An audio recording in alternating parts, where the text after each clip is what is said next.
জীবনে যদি সহজভাবে বাঁচার আপনার সুযোগ থাকে, তাহলে জীবনটাকে কেন জটিল বানাবেন? বড় বড় বাবু টাবু চাকরি বাকরি করা মানুষ আমি দেখেছি জীবনের মধ্যে রিজার্ভ থাকে গন্ডির ভিতরে।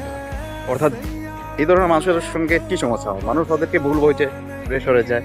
কারণ তাও এভাবে ভাবে যে আমি যদি অল্প ফ্রি হয়ে যাই তাহলে মানুষের মধ্যে হয়তো বা আমার চরিত্রই পাল্টে যাবে। কেউ আমাকে বাবু টাবু বা কেউ আমাকে চাকরি করা এই মেশাই দেশ মশাই বলবে, আখ্যায়িত করবে না। কিন্তু বাস্তবটা এরকম নয়।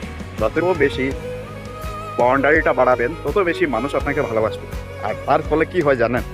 তার একটা ভালো উপকার হলো যে আপনি জীবনে খুব কম ফ্রাস্ট্রেশন এবং ডিপ্রেশনের মধ্যে থাকবেন। এমনকি বড় বড় সমস্যার মধ্যেও কেউ যদি পাশেও না থাকে, আপনার আত্মীয়, তখন ওই ধরনের মানুষ যার সঙ্গে আপনি উঠা বসা করেছেন, সবার সঙ্গে মিলেছেন চলেছেন, তারা হয়তো আপনার সামনে থাকবে, আপনার সঙ্গে থাকবে, অন্তত আপনার খবর তো নিবে মশাই। এটাকে এত বেশি সিরিয়াস কমপ্লেক্স বানানোর কিছু নয়। সহজভাবে সবার সঙ্গে উদারভাবে বাঁচার চেষ্টা করুন। That's life.